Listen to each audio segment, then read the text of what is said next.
In the early 2010s, GRM Daily was more than just a YouTube channel. Gone for a minute, now I'm back on the block. It was the central hub for UK rap culture, a place where future stars were born and where an entire generation connected through music. But in 2012, GRM Daily disappeared from the internet, and by the time it came back, things had changed. In 2025, it's almost as if this disappearance has happened again. So this is the story of what happened to GRM Daily and how it nearly lost everything. To understand GRM Daily, you need to understand the UK rap landscape in 2009. I'm addicted to guns, I call it gun passion.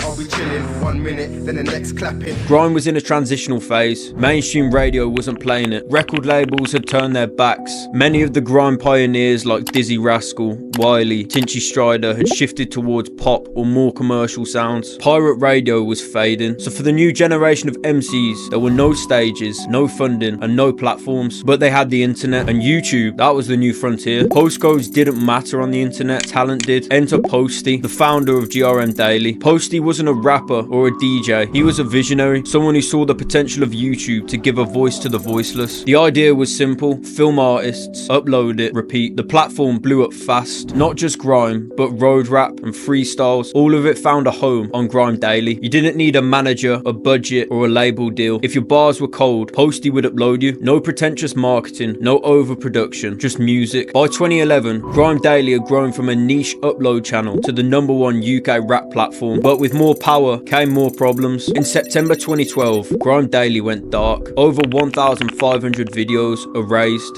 3 years of culture gone overnight. Fans were confused, rappers were angry. And why? For copyright strikes. Most of the videos uploaded in the early days used beats that weren't cleared, instrumentals ripped off YouTube, freestyles over copyrighted music. There was no legal team, no music licensing experts, just Posty and a few friends running one of the most influential UK music platforms out of their bedrooms.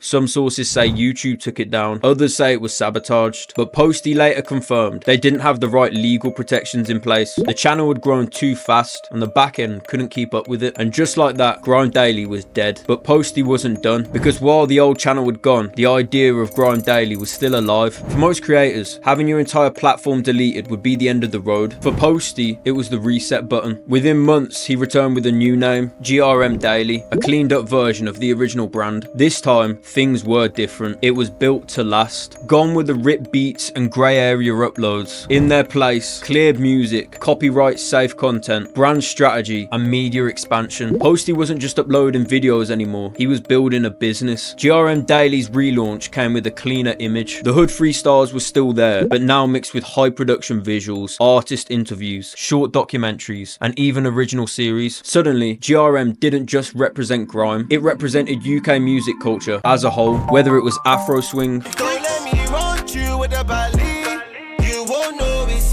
drill, road rap or experimental new sounds.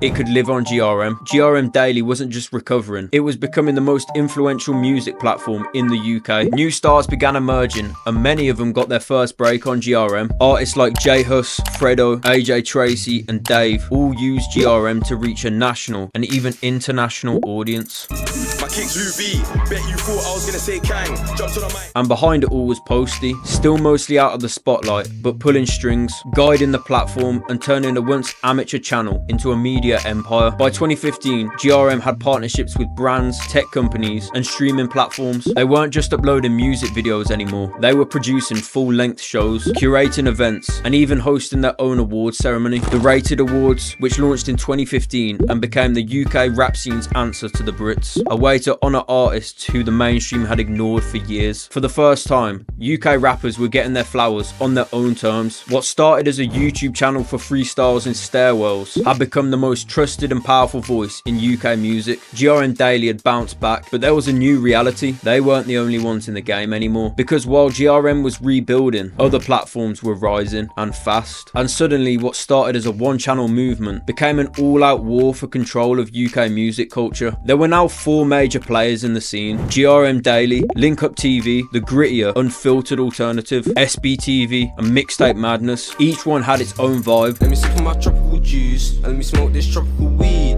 I got got the medicine flavors. its own talent pool, and its own loyal audience. And even though they rarely addressed it publicly, behind the scenes, it was competitive, ruthless, personal. Artists would shoot with all of them, sometimes even on the same day. One freestyle on SBTV, Flick it, chef it, cop it, chop it, press it. a visual on GRM, Fresh home, still using a kettle to whip this fish, ain't nothing like tuna. and so fans started comparing constantly. GRM's too clean, Link Up posts anything, SBTV stuck in the past. And for the first time, UK music fans weren't just choosing artists, they were choosing platforms like football teams. Each platform had carved out a niche. SBTV had the early respect. Jamal Edwards had built a platform that gave Ed Sheeran and Dave their first shot. Link Up TV was street focused, raw, and sometimes chaotic. It felt like it was filmed straight from the block. My nigga Sav poked a lot of youths with one cutter.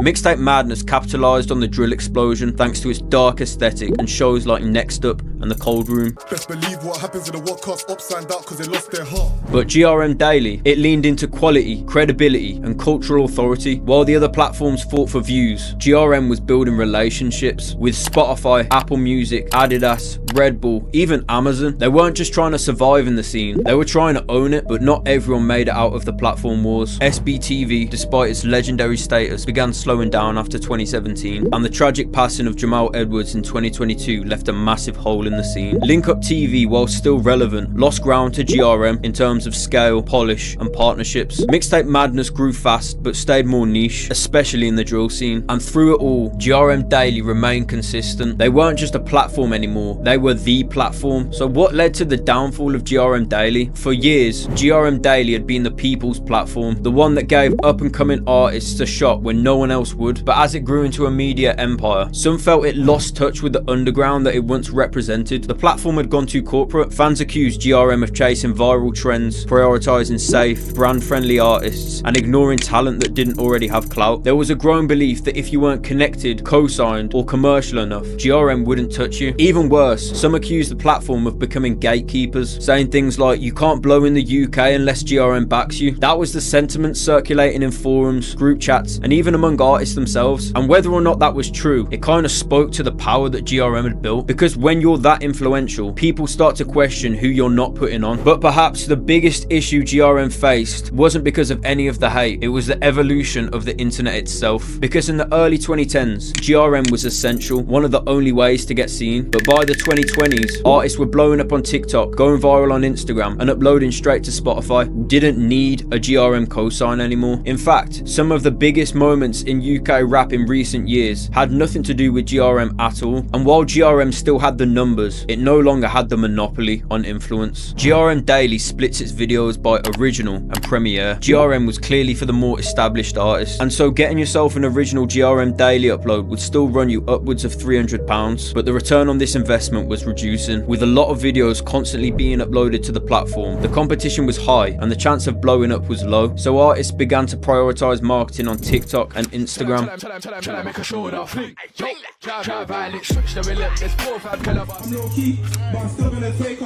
And so the need for a platform like GRM Daily in 2025 faded. And it's not just GRM Daily, every platform in the UK has felt this shift. But despite the criticism and despite the evolution of platforms, GRM Daily is still here, still consistent. They recognise the change, and while they still upload music videos, they've branched out into other series such as Thoughts in a Cully, and of course the massively popular Daily Duppy is still running. All 23 when I came and I seen how my name ring bells all over the country. GRM Daily's ability to adapt is how they've managed to stay relevant for a decade, and in a constantly shifting industry, that might be the most impressive achievement of them all. From a bedroom in East London to the heart of UK music culture, GRM Daily didn't just document the scene, it helped build it. What started in 2009 as a scrappy YouTube channel for freestyle videos became the defining platform of a generation.